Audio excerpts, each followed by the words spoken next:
Bonjour à tous, mon billet d'humeur, le 4 avril 2017.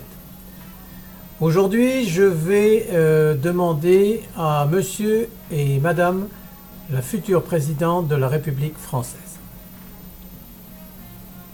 En Belgique, en France ou ailleurs, le moment des élections, de n'importe quelle nature que ce soit, sont des moments relativement importants dans la vie des gens. En effet, ces derniers se demandent toujours à quelle sauce ils vont être mangés. Qu'importe toutes les promesses de campagne que chaque candidat affiche au fronton de leur persuasion. Ils pensent qu'ils seront toujours les dindons de la farce.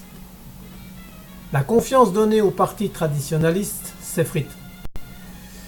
Et dans cette optique, les partis extrêmes, droite ou gauche, s'engouffrent allègrement.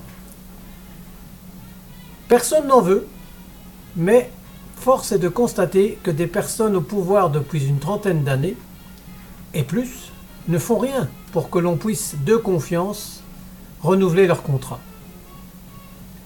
À savoir les magouilles, les affaires politico-financières, incapables de gérer les délocalisations, où des milliers de personnes restent sur le carreau. Des usines disparaissent du paysage industriel de certains pays pour se retrouver dans d'autres, soi-disant avec des coûts de main-d'œuvre ou autres plus compétitifs. Le dumping entre les pays d'un même État, à savoir l'Europe, et je pense que mondialement c'est du pareil au même. Le protectionnisme n'est pas une solution.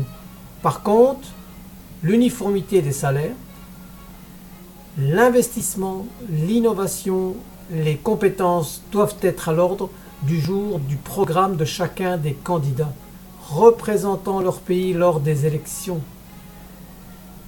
Et leur accession aux plus hautes responsabilités leur est quand même quelque chose de bien.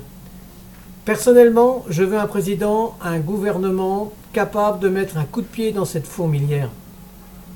Bien sûr, personne ne peut s'enorgueillir d'avoir la science infuse pour que d'un coup de baguette magique, le problème capitaliste disparaisse au profit de tout un chacun. Par contre, celui ou celle qui marquera des points dans cette aventure est celui ou celle qui changera les manettes de gouvernance, pas à son profit et aux 10% de cette frange que l'on ne voit jamais, qui s'abreuve d'une manière éhontée et qui tire les ficelles financières, mais qui pensera en premier lieu à une devise qui est mienne: le peuple d'abord et le roi après. Allez, en attendant, si je peux vous donner un conseil, je ne sais si la panacée est le vote, mais c'est la seule arme que nous ayons pour dénicher l'oiseau rare qui pensera d'abord à sa population et à son bien-être, plutôt que de favoriser ces 10% de privilégiés. Qu'on se le dise. À la prochaine.